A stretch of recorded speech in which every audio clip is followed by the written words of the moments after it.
Thank you for joining our November 2024 edition of our Kentucky K-12 CIO and EdTech Leaders webcast. I'm David Couch with the Kentucky Department of Education. If you're new to this, we do this once a month to give folks update about what's going on around the state, around the nation, and chance for y'all to give feedback. We do have poll questions for y'all to be able to respond to, and we'll address that as we get to the areas. We'll address the poll questions as we get to areas that we're talking about those particular topics. Sent you the agenda yesterday along with some summary of the previous month. And just as a reminder, we always have these, a copy of the broadcast available on our KD media portal. And if you scroll down it, you will see actually the written summaries are there as well. So Lisa Moore does those for us. So thank you, Lisa, for all the time in there. And AI is helping a little bit with those, right? So we're past two, we've used AI to help out, but always requires the human intervention touch, which AI is definitely requires to kind of go through and have it do some things. So we have four primary areas that we're going to hit on today, and we'll hit on some other topics. The first one is helping, what is EdTech's role in helping out with the teacher shortage? Last month, we spoke quite a bit about the chronic absenteeism and the role that EdTech can help out with that. And it's going to require everybody to jump in and help out with these two big things. If you take a look at the Kentucky Department of Education strategic plan, which I'll talk about here a little bit later on, but those are two top items that, at least from a statewide level and strategic level, we're trying to address, and everybody plays a role in it. And so part of it is, and we've talked about this during one of our the CIO summit. This was a topic last time. We asked about what kind of role can technology play in helping out with teacher shortage. And there's a variety of things that we can do, but also what has come up during this is what exactly is the teacher shortage? So I'm going to bring up the presentation that, and let me know when you can see it.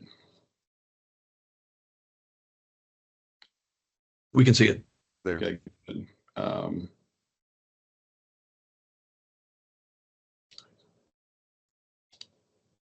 So I'll just start, I'll make it big there so you can see it here.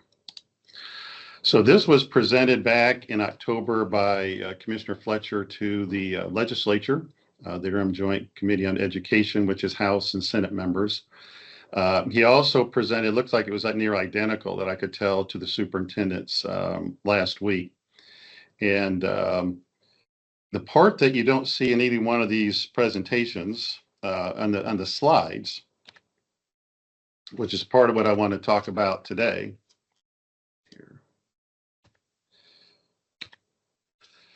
is the accuracy of the data. So we're going to talk about two parts with this as a teaching point for our staff and for the districts that are watching and anybody else.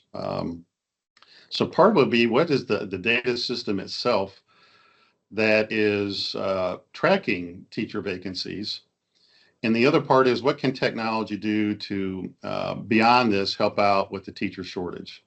So like last month, we spent time, what can we do with chronic absenteeism? Well, one is the data system can track that. And we talked about Infinite Campus, an early warning system, about things that give districts a heads up about students that are chronically absent, getting ready to be chronically absent, and getting ready to drop out, which I think is a wonderful tool. So the other role that we can play in technology in general, is giving folks a feel for how big an issue it is or is not. So during the legislative session, I can't remember exactly when this happened. We were, the legislature, with good reason, was very interested in how many teachers are we short. We talk about teacher shortage. How many teachers are we short? Which is a very fair question to ask. And what KD has struggled with from that time, and it's still there today, is answering that question accurately. So when this was presented, David, your slides didn't advance. If you could exit out and Okay. Sorry, share it again real quick. Okay. Just wanted to catch you before you got too far. Yeah, thank you. Thank you. Let me try it again. So.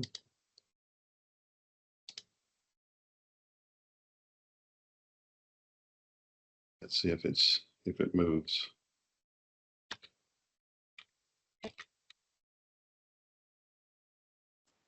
That's up there now. Okay. Yeah, it's the main screen. Let's see if it's not moved for me. I think you may have to enable editing. Let me try one more thing here. We go to slideshow. Let me go to this. See if you can see it. Yeah, I see enable editing. Okay. Can you all see it now? See the screen. Share. Okay. Yeah, that'll work. Okay. That'll work. I'll just do it this Yeah, way. That works. Okay. I'll do it this way. So what doesn't show up on any of these slides that I sent to you is the number of actual vacancies. So when the legislature was looking into this and then when we actually took this snapshot, I think this was back in September, October, when the surveys were sent out, the snapshot was there were 3,000 teacher vacancies. In actuality, is when the surveys were sent out, it was just a little bit over 1,500. So that's an inaccuracy of close to 50%, which is way, way too high. So we're going to understand a little bit about why is it that it's that far off. And so you have a data system. It's called, the Kentucky Educator program that data program that helps identify and post positions so people are aware of them. And what it's called the KEP system, the Kentucky Educator Placement System. And so it keeps on circling back when you have something like this. Well, we need to replace the data system. And what I've spent time with folks quite frequently is talking about, well, what does it take to have good data? And as long as, to me, is the technology system 1 + 1 = 2, then it's not the technology system. But those that have been involved with technology for a long time knows that when it's a people issue, they don't necessarily bring up the people issue, they bring up the technology system. And there's tons of examples over time of that. I hear it with Infinite Campus, and it's not 1 + 1 = 2 in Infinite Campus, but it's the entering of the data that's not accurate or kept up to date. And so we've talked about what are the 5 key things you have to have with data accuracy. And this is a great example of the problem with that. So if you you take a look at the stats of this thing, and you'll see one of the big problems. And I'll just slide down through here a little bit with it up here. You see a majority of the districts started at this, and this is the percentage of districts that are, showing that only one district was fully staffed. And you can see where it's hitting the hardest. Elementary. Going back, what are districts doing to address this? And here are the 3 mitigation strategies, but always up there is offering, a virtual option, for them to join that way.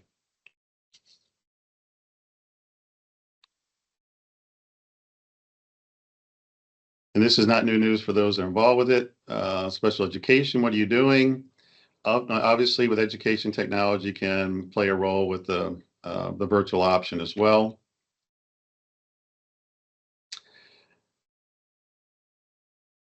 And it really addresses all the different types of positions in an organization. Once again, these are available to you in the PowerPoint itself. And you'll see what to do with shortages of licensed professionals and outsourcing it and offering virtual option. And outsourcing, sometimes we're familiar with this in technology, is especially as you've gone to the cloud with certain things. These are things that were done with people on site, that those have shifted to another provider. There may be a certain part of these roles that can be done that way. And I've heard Commissioner talk about certain things he did that way in his district, but they just could not get the people to do that. And they tried to find other organizations that would do that. And that's one of the options that they were looking at doing. And this affects all the different kind of roles within an organization. We're familiar with bus drivers, but teachers' aides.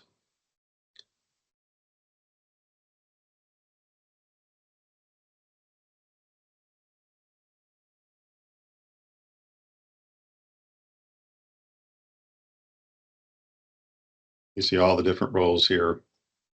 Here's one that stood out to me that I think is important to look at. And I've heard this from superintendents pre-pandemic and post-pandemic, are the quality of folks that you got post-pandemic the same or better after the pandemic? And to have that number be 42% is quite alarming. And it goes from parents and I, you talk about what the virtual option for instruction is. If you have a certain course, let's say it's a physics course, and the only option you have is getting a low quality teacher, how does that compare to one that you get online and pay for just that course? And those come into the mix where they really would not have come into the mix before. Because I believe pre-pandemic there was, and I've heard the superintendents talk about this topic in the cooperative meetings, the Kentucky Valley Education Cooperative meeting in particular, to where for certain vacancies, they would have 20, 30 very high quality people that would be going for it. And now they're lucky to get 2 or 3 or any for those positions. And that's alarming. And so you're stuck with, well, I got to fill it with somebody. And is that somebody of low quality? And then do you accept that, or you do that a different way?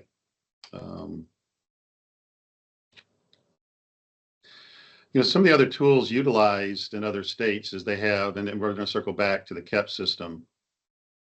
They have a statewide system that does that, much like KEP's. It's integrated with their personnel system. And we could have that option here. There's in Dee County, you told me that, there's a state government system, and that's possible to be used. You go out for bid for it. That's another option to be used. You see what these other states are doing. So the recommendations that were made are really two, as far as filling that out with the Kentucky Educational or the KEP system, educator system, is you fund to buy a new system, which you have the same exact problem that you have today if you just do that. That doesn't fix anything with the data accuracy. You'll still have 50% lack of data accuracy if you just do that. The big problem with the current system and any future one is a people issue. It's a data entry issue. It's require the districts to update postings when the positions are filled. And I've talked about this in a variety of different ways, but there are people that I know and my family and others that have fussed about with districts is they applied for a position, but the position was filled. The district just didn't take it off. So then you have another option is you just keep the existing data systems and you don't require, or you buy a new one and you don't require them to update it, but you'll need to do at least an annual survey of districts regarding their vacancy data. So what happened in October, it wasn't our office. It was another office. I'm sharing this point here. It was actually the commissioner's office that had a lot of people going and talking with every district, and they were doing the data quality part. So let's go back to the 5 parts of high quality data element. You got to have law behind it. Currently, there is no law that requires districts to keep the data up to date. So you have to have a reward or de-incentive for people to keep stuff up to date, and there really isn't because you don't have a law that's behind it. The third part of a high quality data element is the district sees value themselves. I'm going to skip to 4 or 5 and come back to 3. And then you have at number 4 is you have someone in the district, they're staying on top of that data. They're a data steward. They're staying top of that data to make sure it's accurate. And number 5 is you have someone here at KD that's constantly staying on top of that data element. So I actually work backwards. So our office is not the data steward for teacher vacancies, Office of Education Technology. That falls in another office.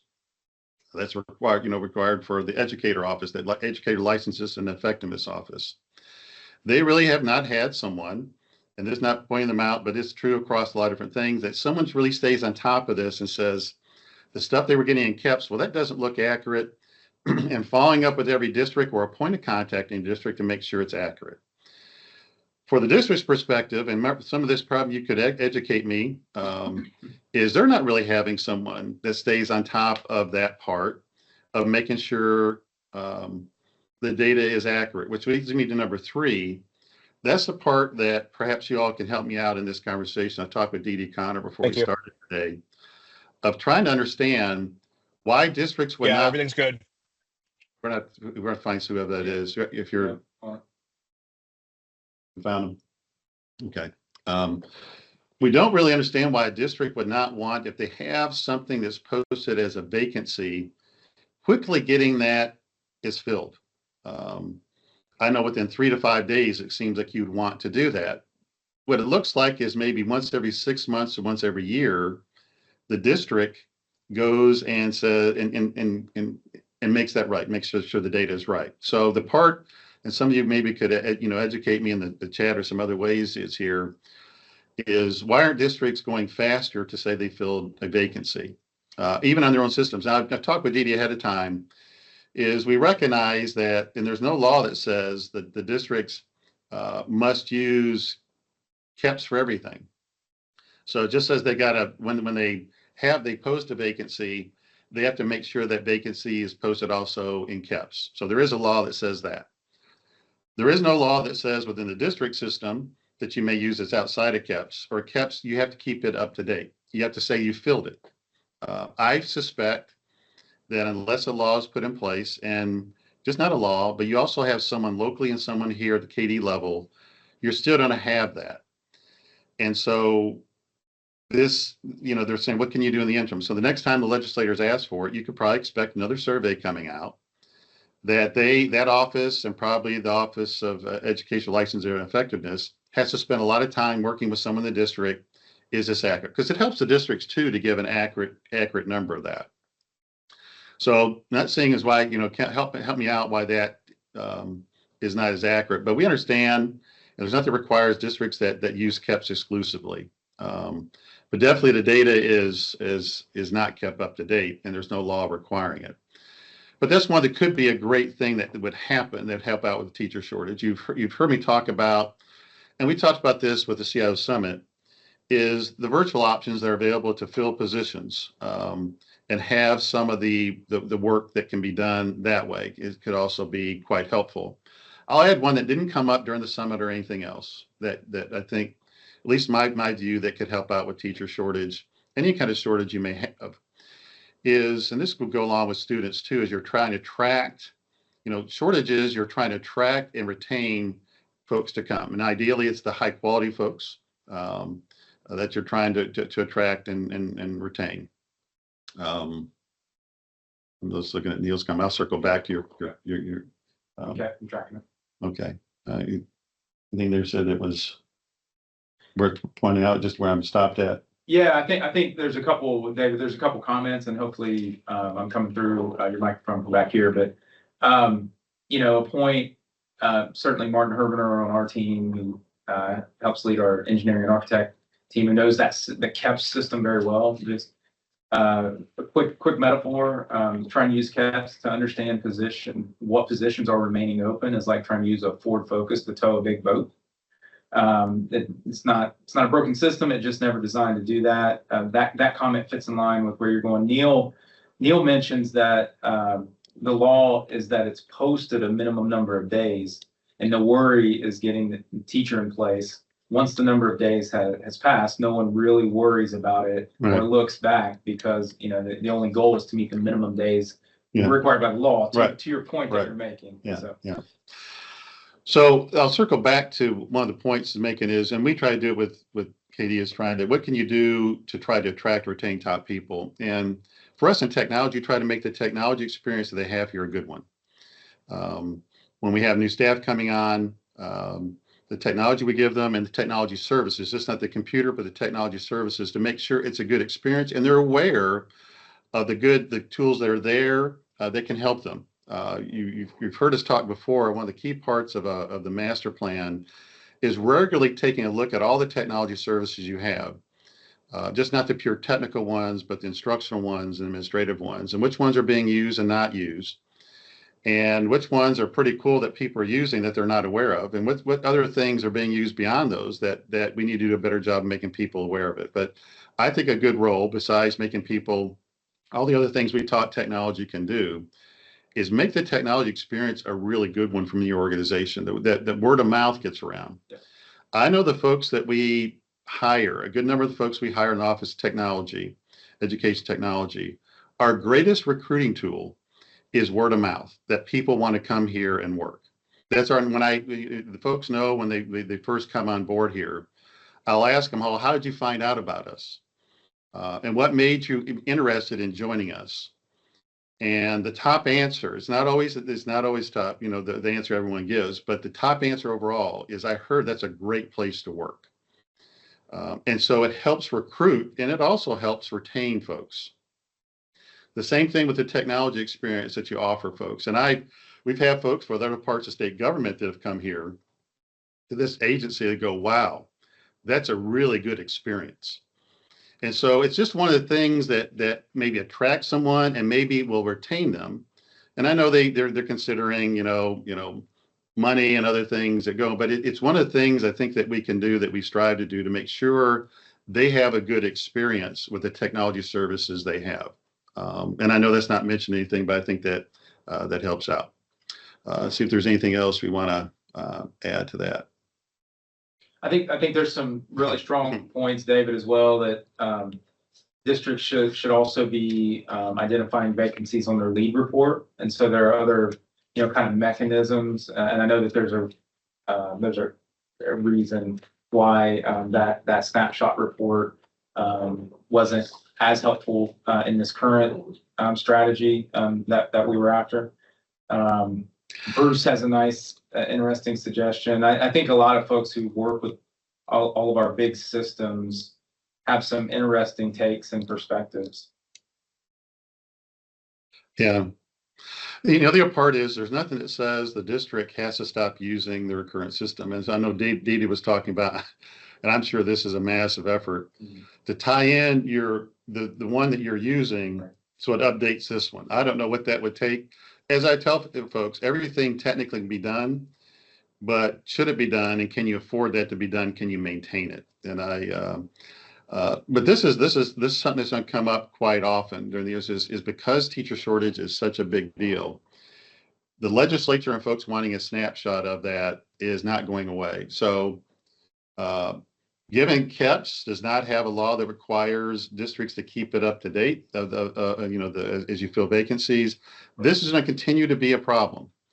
Now, one of the areas you could solve it is that you require districts to keep it up to date in KEPS, or you do surveys. The decision that was made here in KD was to do a survey. So I suspect in the next legislative session there'll be another survey and that's giving you all a heads up, that will come to districts and ask you about, because the KEPS data is 50% inaccurate, at least, if not more. They will come to districts, say, what is your current count of vacancies? I can see that coming, just as a heads up. And once again, we'll see when it's not this session, the upcoming session, it's not a funding session, it's the 2026, February 2026 to January to March, April 2026 is when they fund it. So there'll be a funding request by the agency to fund this new vacancy system. And along with that, I'll be, closely watching, and everyone needs to closely watch.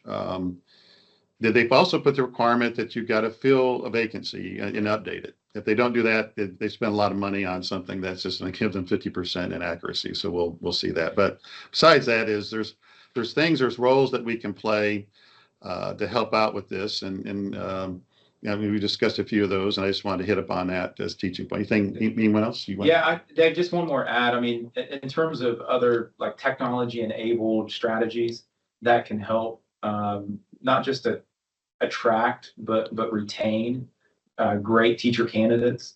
We know that there are some, technology enabled systems that we're looking at from the KDE perspective. It's simple things like, when a future teacher or an interested potential teacher has questions about how do I get my initial certification or emergency certification so I can apply for some jobs, how are we working with those folks in an efficient way, and so they don't end up in a queue somewhere for a callback days and weeks later. Things like that there are technologies that lots of folks are looking at, and I know for sure at a district level those things have been started being addressed, and so those onboarding systems, like you said, how well is somebody onboarding into the profession, and that's from a KDE perspective, that's from a local district perspective, all the way to getting into that school for the first time, and that pulling all those systems together. We know that Q's is going to help with onboarding. We're excited about that, but just those little things that are really big things that turn out to be very important in retaining great people. Still, I appreciate your note. One thing I would say is make sure when if you talk with legislators or make sure, and every time this subject is talked about, I talk about the people side. So you just can't say get a new data system if you don't talk about the problem is people not keeping the current one and a future one updated. It doesn't fix anything. So you got to have both of them, and you got to mention it every time. Every time people around me that they talk about a subject, I said, you do not have a law. And I was actually encouraged. It's actually making some of the slides that Katie's presenting. Been for a long time just talk about the new data system.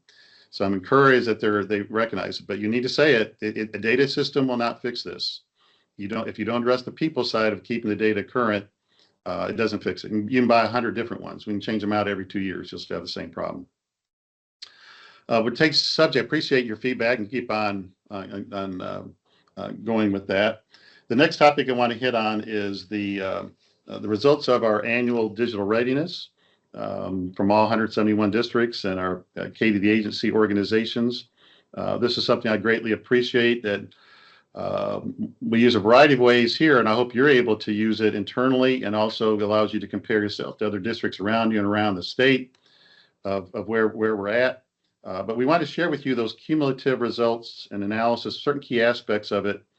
Marty Park and Bob Hackworth are going to spend. We're going to spend a little bit of time on the cybersecurity part. There's really interesting things. I know we have a couple of poll questions, and for those that I don't know if I need to tell you to open the poll questions up, if they're already open up, they need something. But we have two poll questions that are around the cybersecurity and 3 of them around the data side. So Marty, I'll turn it over to you. Awesome. I can turn my mic off, and you can use it if you want to. Sure. Okay. You'd have to turn your speakers off. Just use your mic. Just use this one. Yeah, I forgot about that stuff. All right, Awesome. Go ahead. Yeah, so thanks, David. Again, if you're new with this, we like to always remind of the, our KETS, our Kentucky Education Technology System growth process.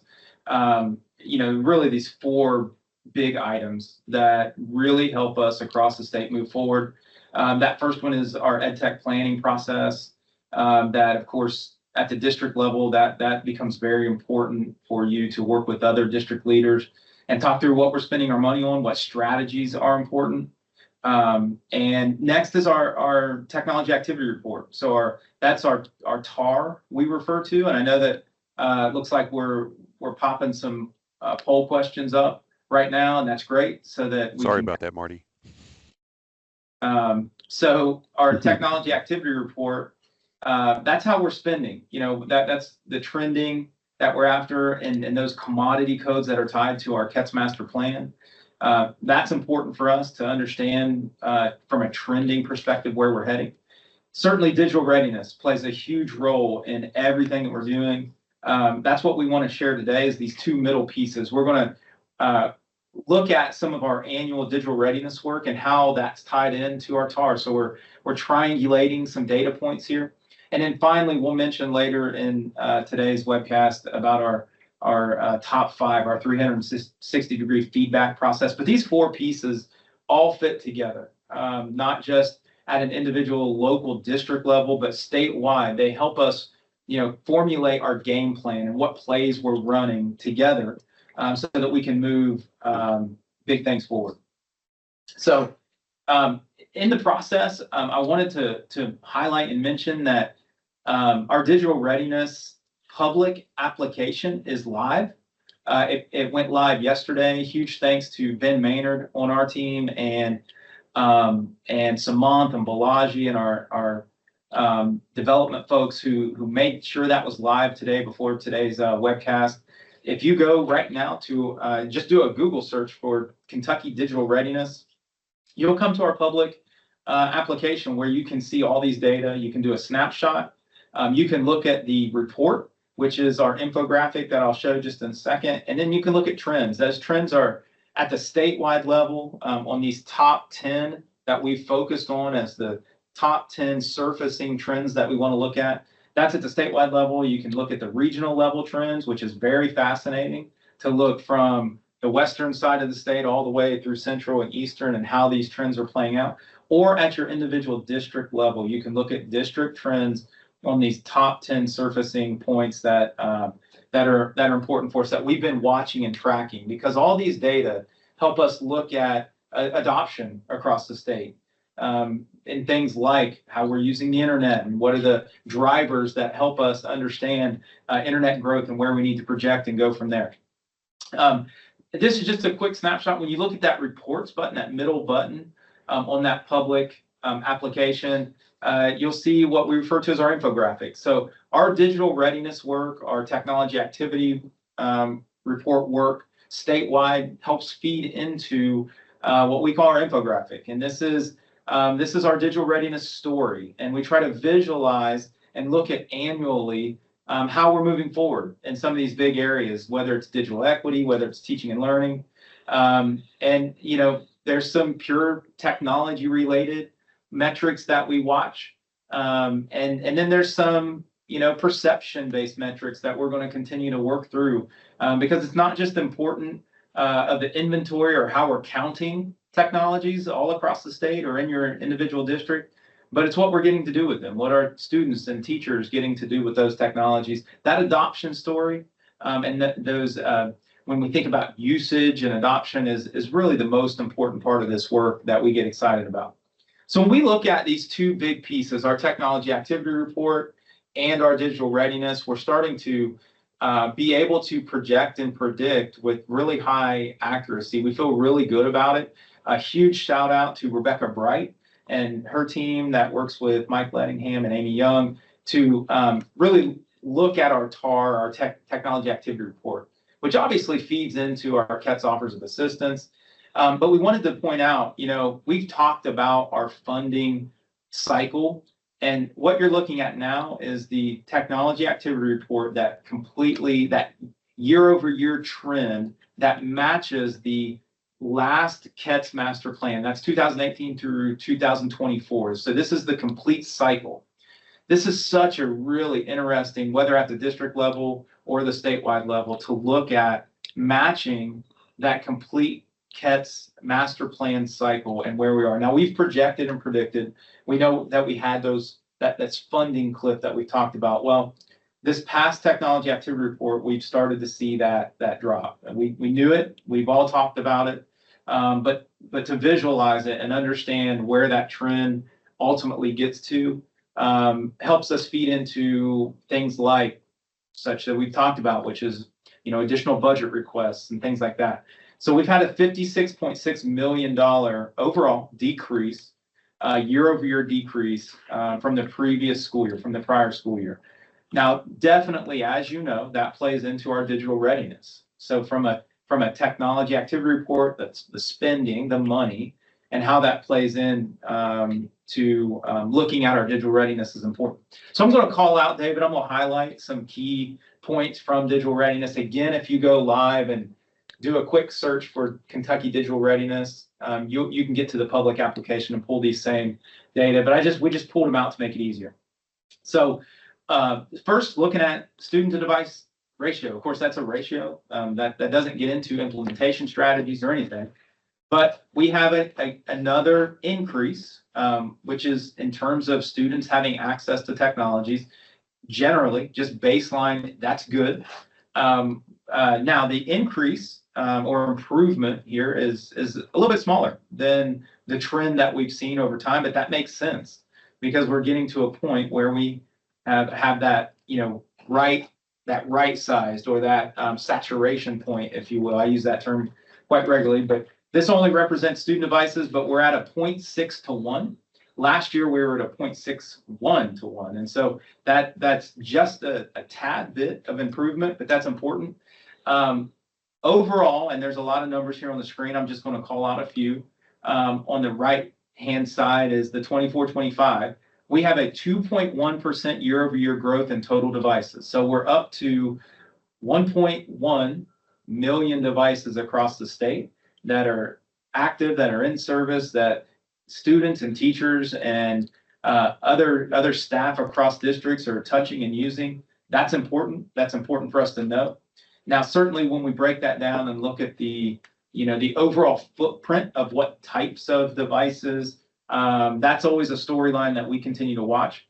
There's a 3.2% year-over-year growth in Chrome operating systems, so Chromebooks, if you will. And we've topped 900,000 Chromebook devices across the state. So there's of the total footprint, that's 80%. That's 81% if you round. Windows devices are sitting around 12%. Mac OS is 1.6%. Call out on iOS is still staying very steady at 5.4%. That's again very steady from previous years, 5.5. And then there's a small footprint of Android devices at 0.3%.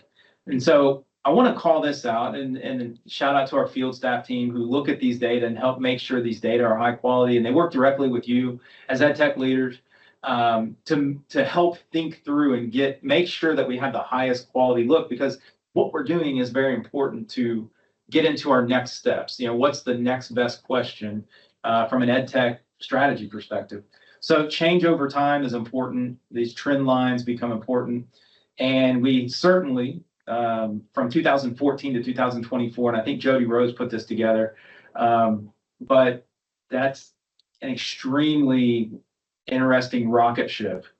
Normally growth is never a straight line. In this case, it is. And so that's almost 5,000% increase from 2014 to 2024. Certainly fascinating.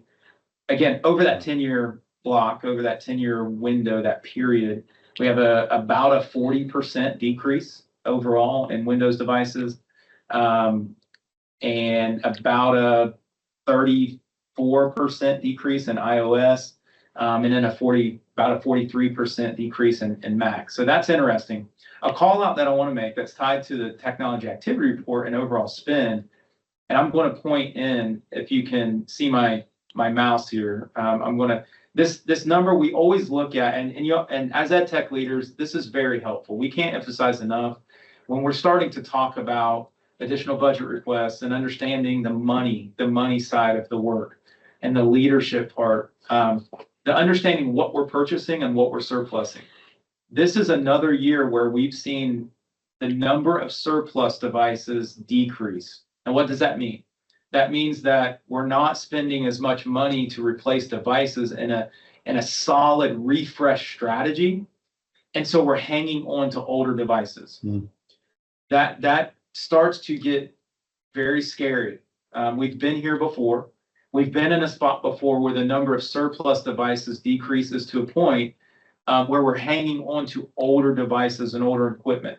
What does that mean for Chromebooks? What does that mean for Windows? Well, we certainly know that there is a number over thousands of Windows devices that are not going to take the latest Windows update. We certainly know that there's a number of Chromebooks that if we hang on to for longer periods of time, they're not going to take those updates to those operating systems. Now we get into cybersecurity concerns, right?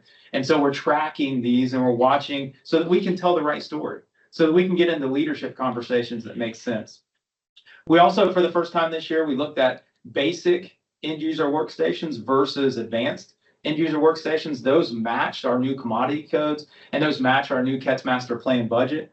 So we'll be able to work through those and talk through those ideas moving forward. Again, looking at spend as it matches to our digital readiness and overall student digital experience. We have two areas that have significant decrease from the previous year.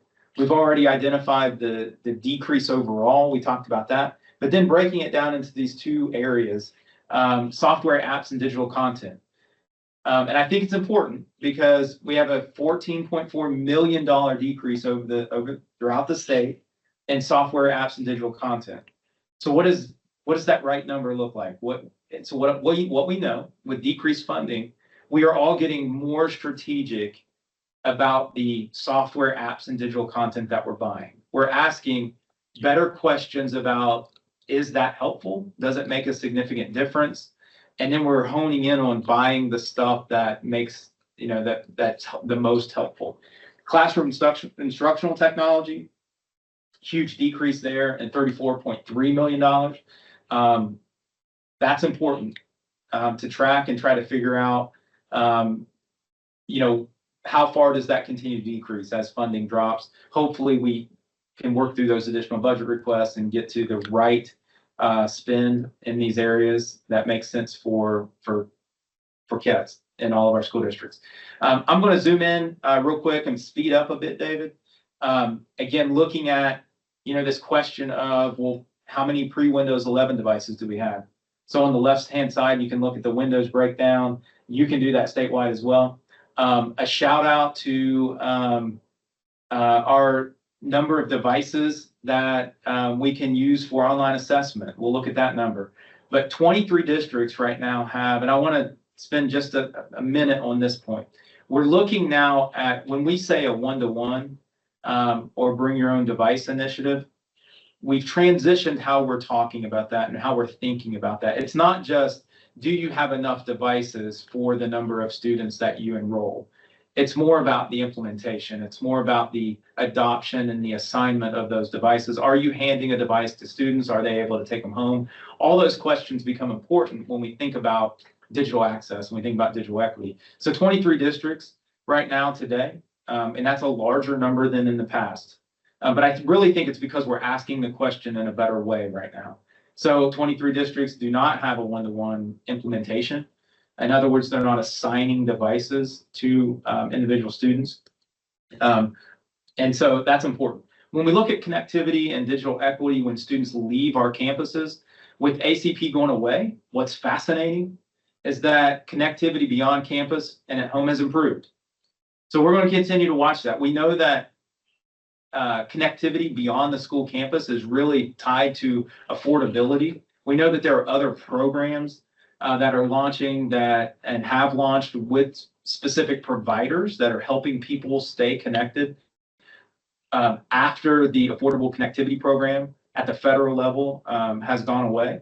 And that's important. So we're now at a 3.55% of our students have no or slow internet at home. And then we're down to 1.2% of our students with no access beyond the school campus. Now, that 1.2, that's 7.5 thousand students. That's a number that we're continuing to work. I know at the individual district level, I've talked to 3 districts in the last 5 days that have thoughts on that and have action that they're working with folks to continue to try to get connected. Online assessment, very important for us. As we all know, we are a power using online assessment state. We're one of the best in the nation at leveraging online assessments and digital assessments. We're up to 931,000 devices that can effectively leverage online assessments with our online assessment vendors. That's awesome. That's a huge increase. That's 25,000 devices more this year than the previous year. That's awesome. We're going to continue to work that. I mentioned this already, but 22,000 kids this year have no actually I'm sorry, Yeah. that's flipped. That's Yeah. flipped. Yeah. Yeah, I've got an error in the graphic there. So I've mentioned it already, so I'm gonna scoot by it. Looking at school connectivity, we're continuing to watch this and watch this get better and better. Of course, 99.9% of our schools have Wi-Fi that will support every student having a device and connecting to the Wi-Fi. As we know, our Wi-Fi connectivity in our buildings continues to drive forward and drive that quality. We see that on the technology activity report spend as well. That tends to go in cycles that match E-rate applications. And so that's all making sense. There's no outlier questions there. But we have an increase of 282 of our schools are connected at a gigabit speed. And you add 930 more that are greater than a gigabit per second. And that's awesome. We had a few districts move their Kin Hub site. So now we have 110 of our schools are at the Kin Hub site. So that's direct from our next gen, our internet service, our NGKI internet, Kentucky Education Network service. So that's important. Now let's look at the people side real quick.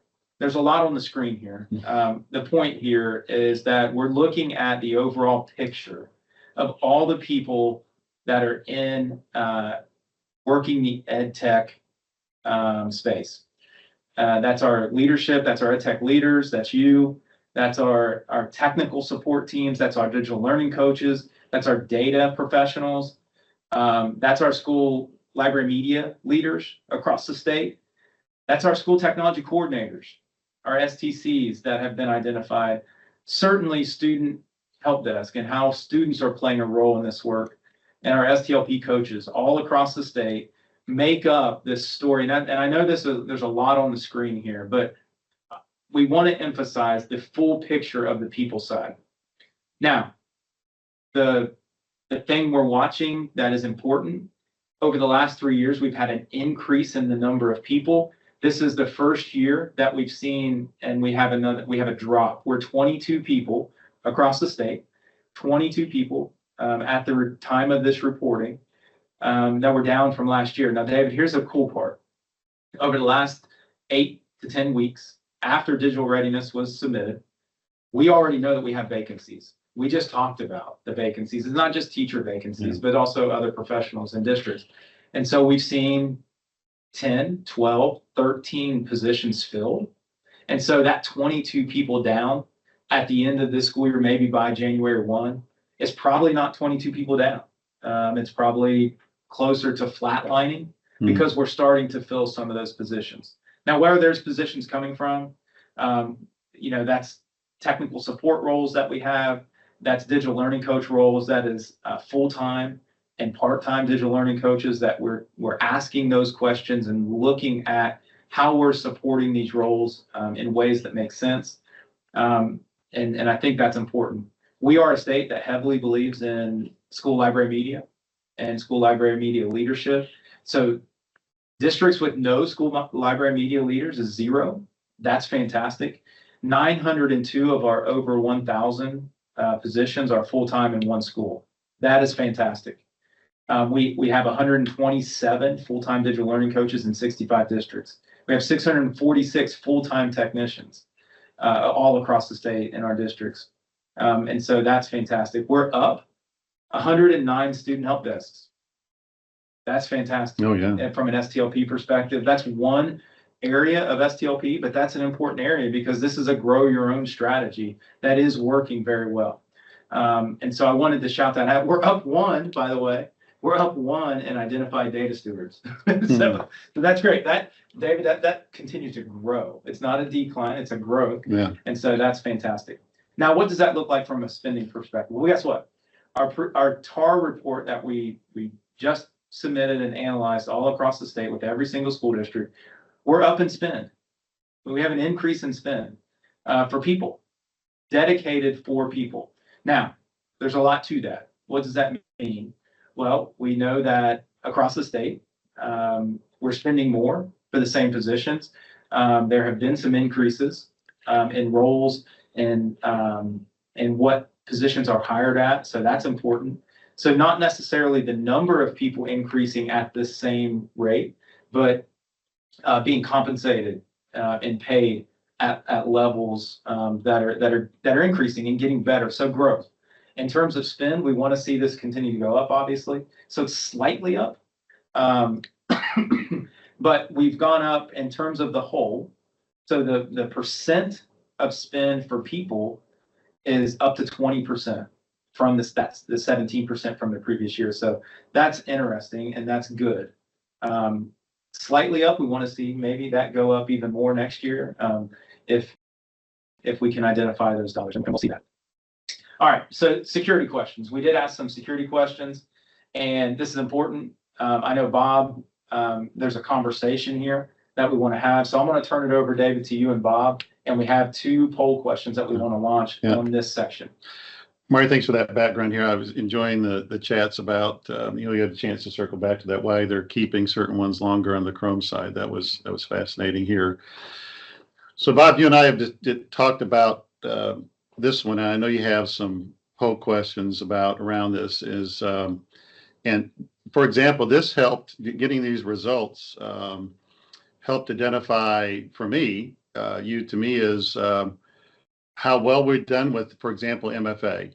But also helped me identify that we had 3 that hadn't done it.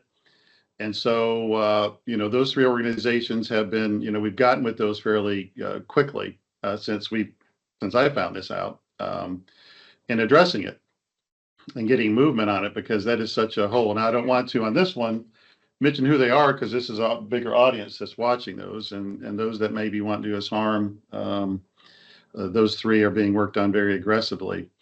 But we have a large range of questions here. And Bob, last week is and you and I, we're talking about these, and as we went down through here, and part of it is the tool that we have that would allow. There's a free tool at the federal level. And there's a lot of tools, but the free tool at the federal level that allows either weekly or monthly or I guess even daily, just to tell you what kind of vulnerabilities you may have. So I was at a meeting with some Eastern Kentucky EdTech leaders and CIOs late last week at Natural Bridge. And so I asked that kind of question in a safe setting, is what may be keeping you from going on something that is free? Because as you know, Bob, we've had to deal with a district or 2, when something happens, when they have a major breach, during the investigation, they will ask, and anyone will ask, why didn't we have the following types of things in place? And one of the top questions will be asked, if there's a free service or maybe a paid service, was why aren't you using a service that actually sees maybe the ports that you have open to the internet? And so one of the things, I asked that question, I got a response back, and Bob, you followed up on that. So can you give a response to that, along with sharing anything else you want to about the data we got back? You bet. And I don't need to keep the slide up there. We're good just to talk about it. But the service that we talked about at the CIO Summit earlier this year, it seems like a long time ago, but it was really just earlier this year, is an external network vulnerability testing service that CISO has had in place for a few years, and in Kentucky, we've done our best to try to roll that out statewide, and a lot of our districts have implemented it. There is some concern that it might not be doing that much for some districts. Some of the folks who haven't filled out the form and sent it back to CISA to enable that service. And I spoke with the folks at CISA. I spoke with our security folks here at the department. And, when CISA is scanning your network, they're not just scanning for 5 things, for example. They're not just looking at 3 ports, for example, or 10 ports. They're actually scanning the entire range of IP addresses for anything that is open that might be insecure. For example, they're looking for open ports that maybe shouldn't be. They're looking for devices that they can access that maybe they shouldn't be. And that's pretty much what any sort of external vulnerability assessment or scanning service is going to do. Let me interrupt you there. Just to make a teaching point here. These are not just the ports that the agency has opened up for a district. They say they've asked 2 or 3 ports to be opened up. Yeah. These are the entire IP range that's assigned to the district. I think that's an important teaching point. Yeah. The second one is if you have a device you think was offline, or you've come in and someone took it offline and something happens, brings it back, or that's back online again. And this type of thing helps you catch the door wide open to the internet. It can help you catch that if that device is vulnerable in some way. For example, if a device came back online that was completely patched, had no issues, this scan might not notice that as being harmful. If an XP device came on, then it's going to catch it. Our discussion on this topic was with you and me with the district is why is not every district doing this? It's a free service. As I can recall, it takes 5 minutes, if that, to sign up for it. Obviously, you need to look at the results just get it and looking at it. But the part to me is and this is not something that the agency can say thou shalt, but I can tell you if you were to have something happen, the number one question of anyone will be, why didn't you do this? Especially if they came into a door that could have been easily found by, a free service. It's a fair question to ask. Once again, it helps, I think, for folks saying, well, this doesn't really apply because there's only 3 ports that KDE's opened up. I've been here the whole time. I know who those ports are. Obviously, if you're a new CO, but this looks at the entire range of something that may have become open that you're not aware of. And we're really going to push to try to help every district go ahead and get this implemented, David, because this is, right after multi-factor authentication being implemented, this is a really important security feature that will help you understand more of what's going on at a daily and weekly schedule, what's going on with your network and what other people, meaning cyber criminals, can see about what's going on in your network. And that's why it's so important. So that's another reason we're going to push for this. I also wanted to mention, and I appreciate Marty going over so much of this report, and I want to remind folks, these data, as Marty mentioned, the data that are in this report that you have access to can help you with your cybersecurity health check in August. Because a lot of the information in here, like, the stuff on how many school technology coordinators you have, how many technicians are out there, it can help you kind of compare your district with the rest of the state. And you can use that information to provide to your leadership along with the rest of that report and kind of help them understand where some of your risks are. As Marty mentioned, the number of old devices out there, that's super important from a security perspective.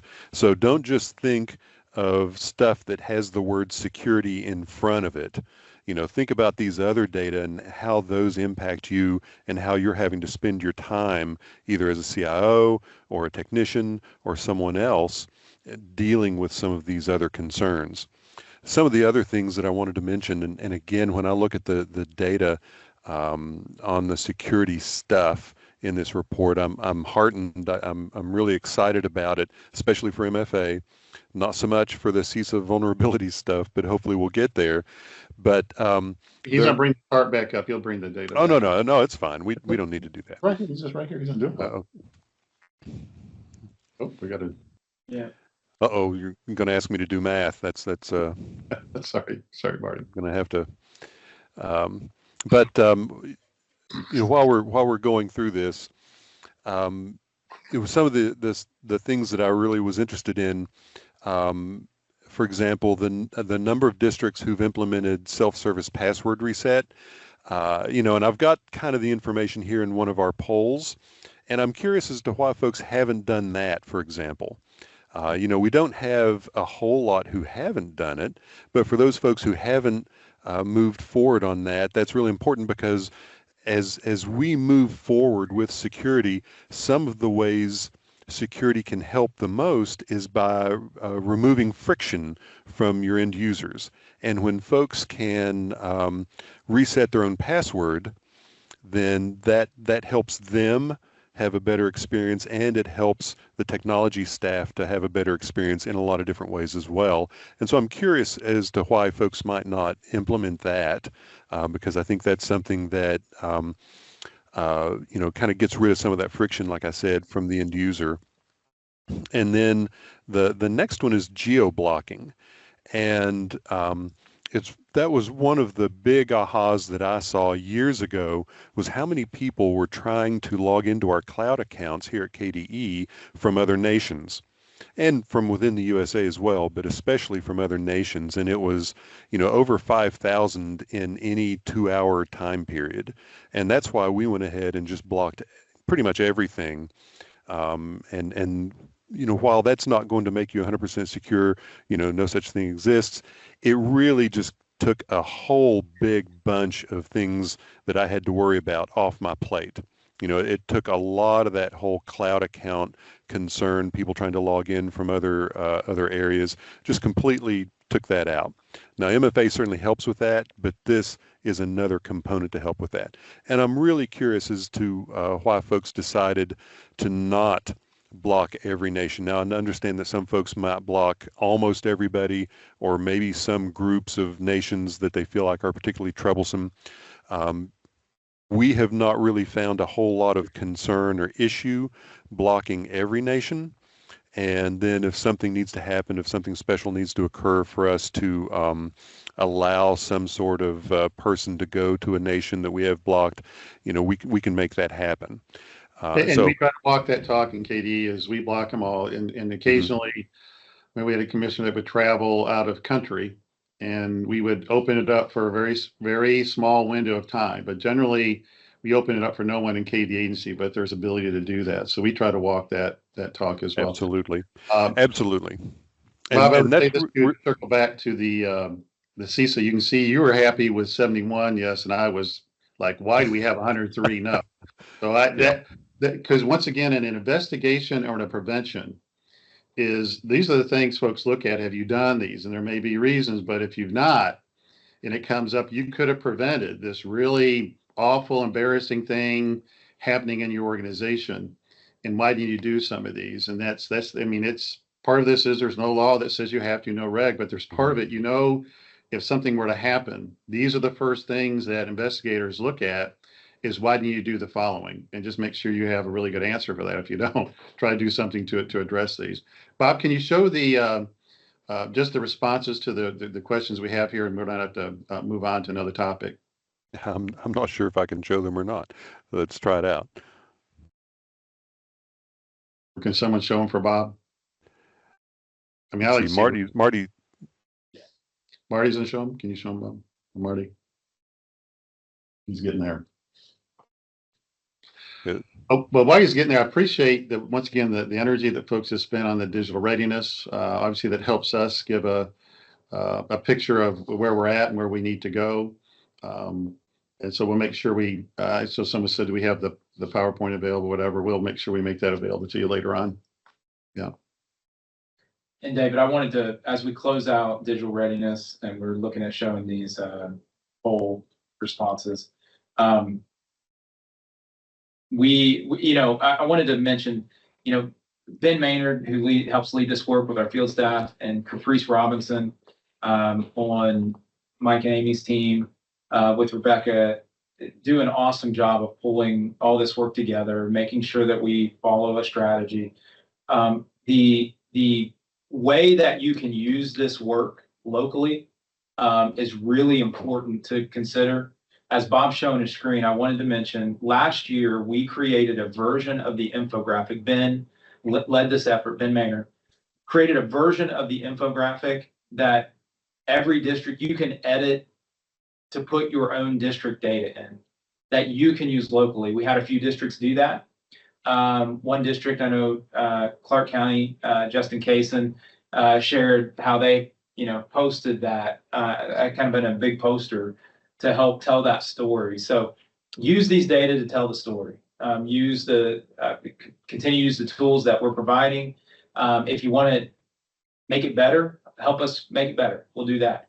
But use the data to tell the story, to help drive from a leadership perspective so that other leaders in your district get it. It's important to move forward. There you go, Bob. And I want to just second that, because all these stories fit together. You know, the security story, the functionality story, all these stories fit together. And the more you can make connections between these things, the more sense it's going to make to folks in your district, whether they're decision makers or whether they're, you know, no matter where they're at. And so all these data fit together wonderfully. I do think it's interesting here for the folks who have not done the self-service password reset. You know, I don't think we have a whole lot of responses here. Yeah, one response, and they intend to continue managing that for staff, and I know that there are reasons for doing that. And then down in the next one, we have 9 responses. These kind of make sense as well. We block most nations, except where we have staff traveling or where we have vendor partners. And there are ways to make that work out as well. We do have, you know, someone there saying we don't intend to geo-block any nations for, and then multiple reasons. That's very intriguing to me. And, you know, I look forward to, you know, hopefully being able to find out more about that, because that's very interesting. And thank you all for submitting those responses. I appreciate that. And thank you all very much. David, I'm going to turn it back to you. All right, thank you. One next to the demonstrating, Matt, just a quick demonstration or awareness of the new ENA by Zaos tool that we talked about before. So I'll turn over to Matt Jury. Sure, thank you. If you're new with us, before I talk about Kentic and kind of diving into that a little bit, I'll give you a little background first. When we went to bid for the new statewide internet service, one of the requirements was better visibility for EdTech leaders to see the performance of your network. ENA came to the table with a solution that really kind of had a 3-phase approach. The first was giving districts access to your My ENA portal, which your EdTech leaders received, or all of you received access to that when you cut over to the new ENA network, and everybody was cut over as of August. And then the original ENA dashboard gave you access to case management, and that was the ability to open and manage tickets, and kind of provided you a level of visibility that you hadn't had there before regarding your service, to be able to track, support, and open tickets. The second, which is what we're talking about today, was the Kentic service, which we started piloting that back in September. And then that was rolled statewide by the end of October. I actually sent out an email on Halloween letting you know that that was available in your My ENA portal. So that just popped up as a tile in there. So that Kentic service provides you with a dashboard that also now displays internet usage data, like top traffic categories and top destinations and top IPs consuming data. There's also a link in the agenda, which is the same link that I provided on Halloween, that kind of talks you through a little bit about what the Kentic service is, what NetFlow data is, and how it displays that in your dashboard. So that's something that everyone should have access to now. If you're having any issues with that, something's not configured correctly, reach out to ENA for that. If you have some question about something you might see in there, feel free to reach out to me and ask me a question. Reach out to your KE if necessary. But really, that's if everything's configured correctly and you're seeing your data in the dashboard, and you have questions about that, that is something that you would reach out to ENA about if something's not working correctly. So let me make sure I didn't state that really clearly. If something's not working correctly, you would reach out to ENA for support. If you're looking at the data in there and you think, well, I don't like what I'm seeing here, or there's something going on my network that I don't quite understand, that's something that you would escalate with your network vendor to talk with them about. So configuration, ENA, data, and really digging into that, that's something that you would work with your network vendor on. Looking forward, the next level of visibility, and that third level that we're working toward, is giving you access to the firewall data, your Fortinet firewall log data, policies, and objects. We're working to pilot that hopefully by the end of next week, and then roll that out statewide by the end of the year. So the summary of all of that is that's the new level of visibility that ENA is providing to districts and to us as well as we moved over to this new service. And then hopefully I'll be back on the December webcast or possibly January to talk more about the firewall data. Then last but not least, I'll say, following the digital readiness and all the awesome slides and stuff is a horrible place to fall on this agenda. But I will say that we've had 100% growth and adoption rate statewide compared to last year for everything I've talked about. So the ENA portal, Kentic, everybody has it now. Thank you, Matt. Yep. Next up on our top 4 items is our computer science report. Sean, we talked about it a little bit last month. We were not allowed to share specifics because it was embargoed. Now you can share a couple of specifics. I shared the whole presentation, the slide, and you're not going to go through those. We're just going to hit on some key points. Yeah, thanks, David. Just trying to hit some high points and really follow up some of the things I said last month. So last month, I wasn't allowed to share the percentages of high schools offering computer science. 76% of our high schools currently offer at least one course in computer science in Kentucky. Now that's a little bit of a decrease. So we're feeling the struggle and the hit from the, finding certified teachers and the loss of staffing, but we're still holding strong.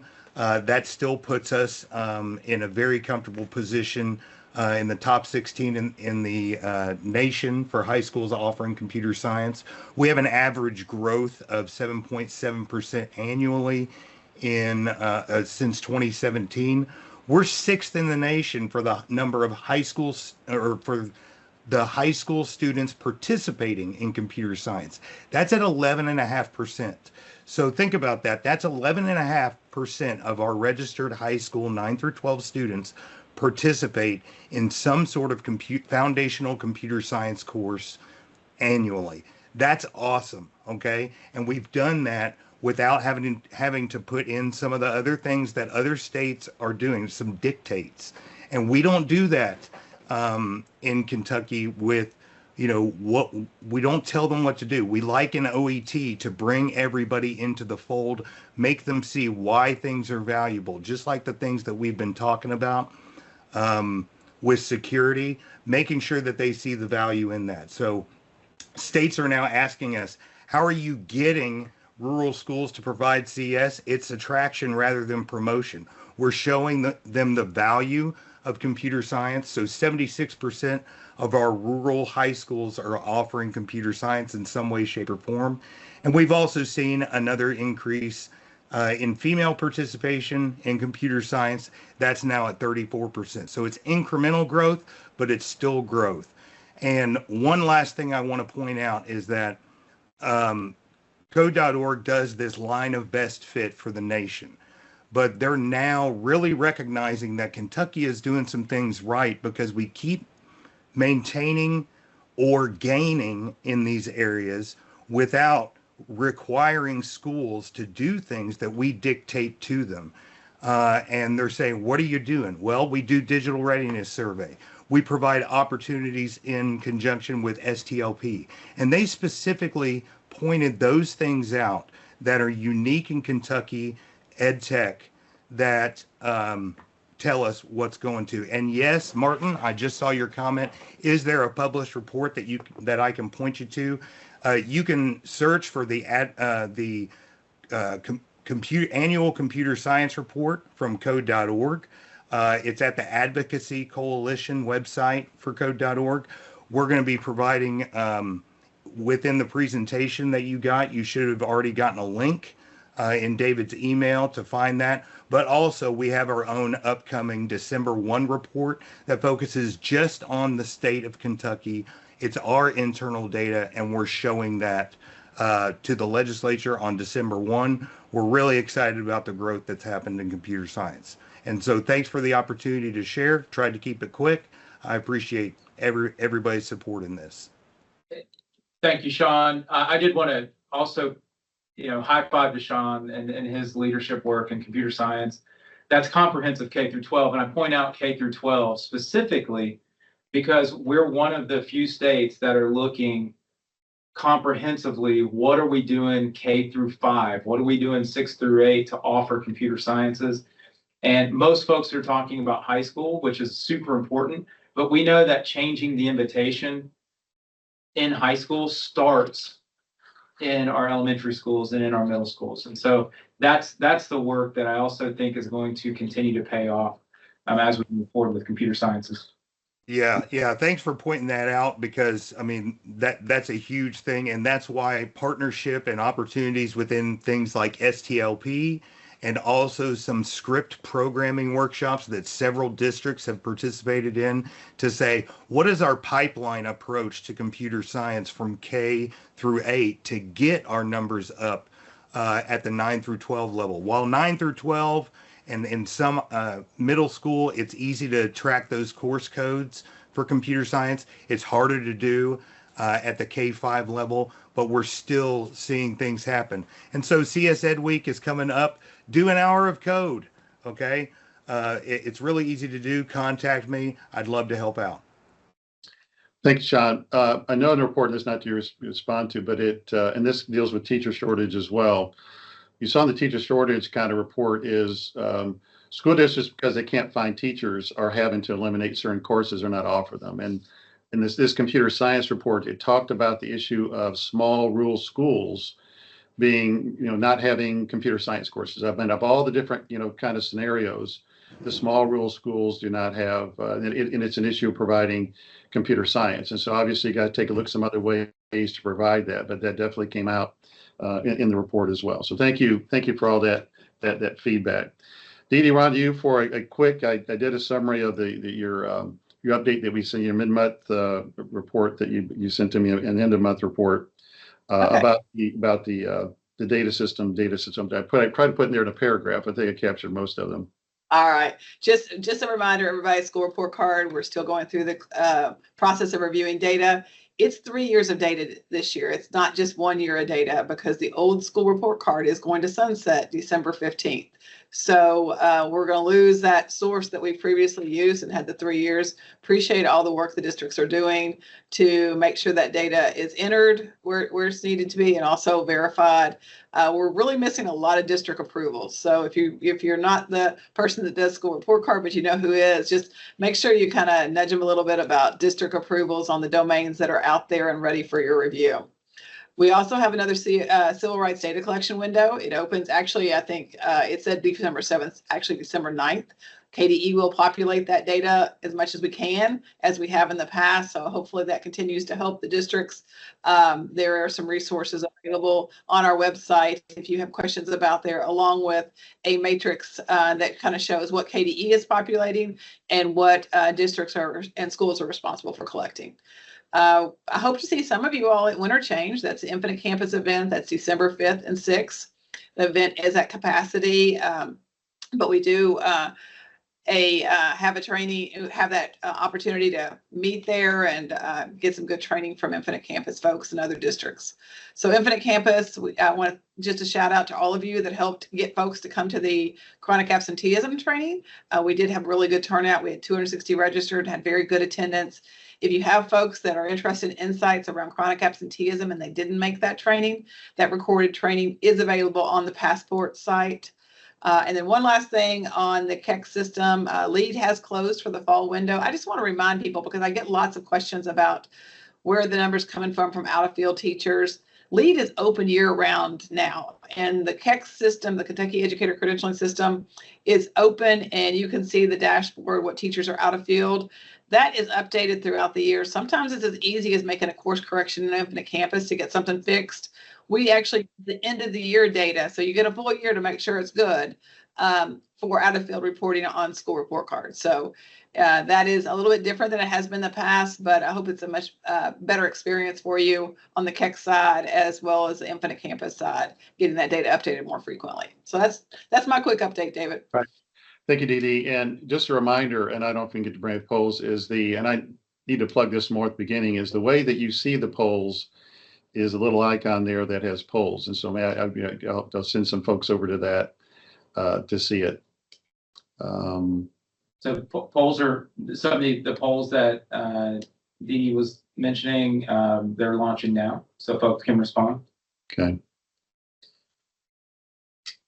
So remind me on the polls part, is it something advanced people to do? We got to bring it up. We Unlike had planned for these polls to launch while we're Okay. talking. Is there a way to do them in advance, kind of like we did Go Soapbox? Okay.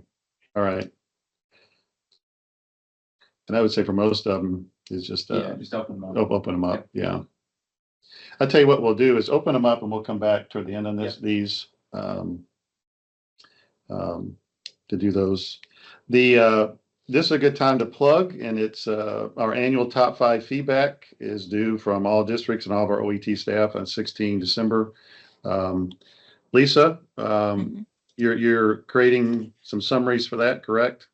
Yes, I just posted to the chat the November 2023 through October 2024 webcast summaries. They're all compiled into one document. And this has been, the survey's been open to the school district CIOs for some time, but this will help assist them. And it is due on Monday, December 16th will be the last day that it's open.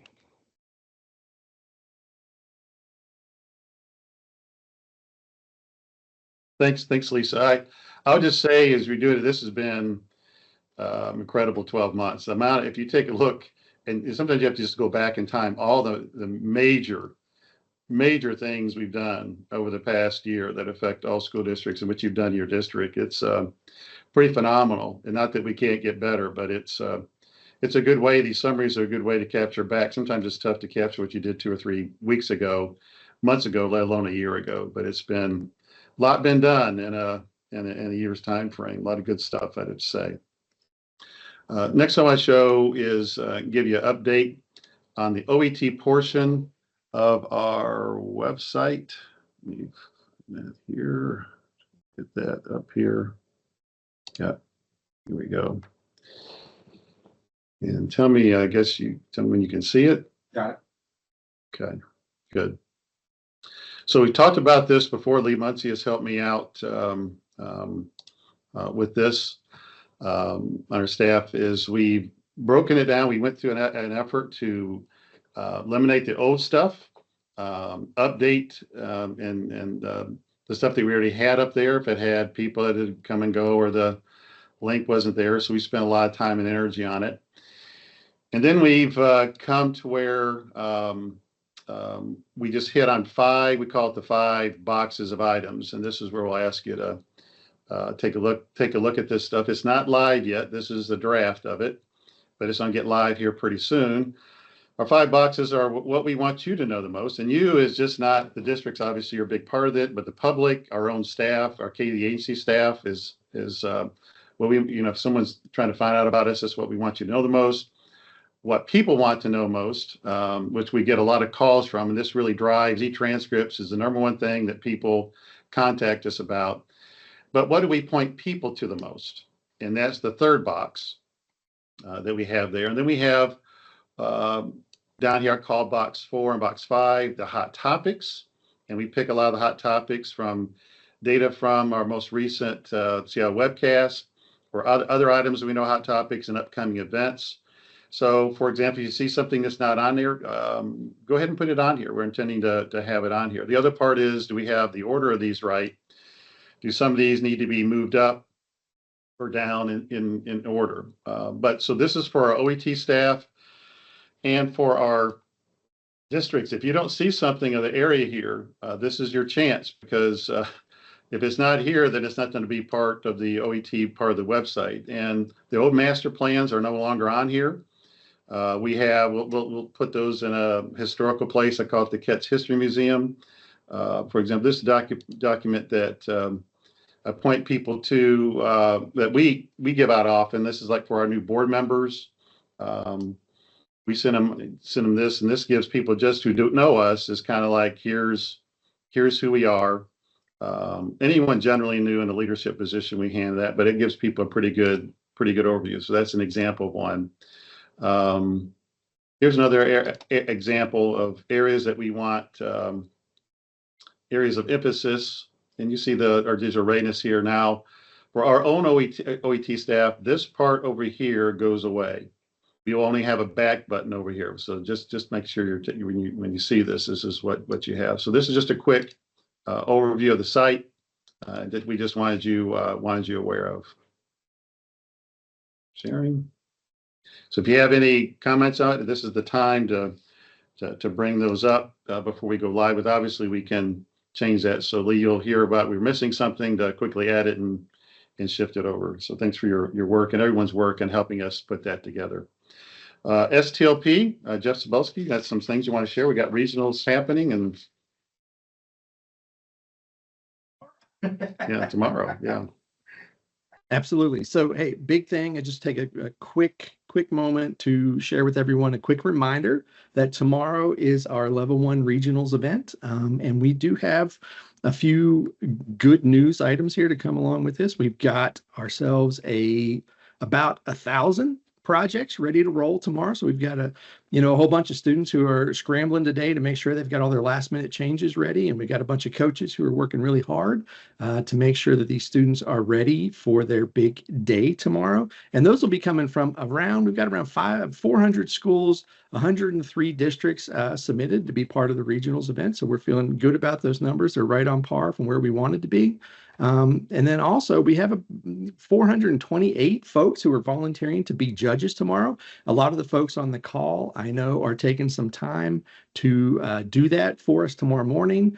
We appreciate that. We can't pull this off without all of our volunteer judges like yourselves to make sure that the students get somebody with a critical ear to listen to their presentations and give some positive feedback to the students in just a meaningful and specific way and a kind way as well. So we really appreciate that. Big thing about you can look at those numbers, you think that's a lot of stuff. So imagine if we've got 1,000 projects and up to 4 kids presenting per project, we've got multiple thousands of students who will all be on over 100 simultaneous meets tomorrow between 10 a.m. and around noon with those 400 judges all spread out across the state at the same time, which is a pretty impressive technical feat, but also behind the scenes. I got to give a big shout out to Matt Cressline, the best addition to the STLP team this year has been fantastic. The work that he's done to get this organized in the background in a way that will be efficient and quickly be able to get securely information, the feedback reports back to the schools in as quickly as possible so the students can maximize that. Big shout out to Matt. Great job. We appreciate what he's doing with that. But I also want to give a shout out to all of you who are on the call, because we know that you are absolutely a massive reason behind our continued success with STLP and your constant and continued support for STLP in your districts. It's fantastic. And so we don't maybe pause enough to say thank you to you all, to let you know that we appreciate what you do for us. But big thank you today. Tomorrow's going to be a massive day. And they'll be figuring out tomorrow, hopefully within 24 hours after that, whether or not they're moving on to level 2 at the state championship. So we're going all in again this year. We want to also give you this time to sort of remind you that we've got state championship this year is April 23rd. We've had that published since July, I believe, so we can let people get excited and start making their plans. We're going to reach out and remind you that after tomorrow, we'll be knowing about how many of these project teams will be moving on to the state level, and know that those STLP coaches might be reaching out or asking questions about transportation or support for getting to Lexington in April. So we just want to put that on your radar now so you can be watching for that. And we, again, say thank you and appreciate all you're doing to get the students in the spotlight and this opportunity to shine. So that's all I had, David. Thanks. Thanks, Jeff. And thanks for everybody that makes STLP happen. The KISTE, our Kentucky Society for Technology Education, had an awesome event very recently about the connected user experience and digital learning. I posted the results of that Chuck Austin used in his session about Q. So that's one of the links. We're not going to go through it, but I appreciate the KISTE leadership team and staff and all of our staff and all the districts that participated. It was just a wonderful, wonderful event. So thank you. Also, I've sent you an update on artificial intelligence. There was a presentation to our legislature by the Southern Regional Education Board I'll be in Atlanta tomorrow and the next day attending their special group and committee that they have, that organization has on artificial intelligence. They're finalizing a report that our legislature will get. Our legislature has received a lot of updates on artificial intelligence in general and as it affects education as well. So I wanted you aware of what the SRIB's presentation that they made. Mike, as far as status of EdTech contracts, I'm not sure if there's anything we still can say specifically besides just going on as planned, which drives me nuts to be able to not get more detail than that. But that's that is the status that we can share, is that we continue to move forward and expect to meet the objective we got in place as far as what we're doing with the RFPs, the active RFPs, internet content management specifically. We've got other things active, but I think everybody's updated on those. You might know the professional learning management system is across the finish line, right? So that's something we'll be using here internally in KDE. That's right, and all across the state. Yeah. Okay, thanks. Just a reminder is that you'll hear about the Kentucky Board of Education's strategic plan, which is important. And we talk about it in our about master plan and reference it. I always remind folks, and you probably deal with this within your own districts, is typically strategic plans deal with things you want to get better at.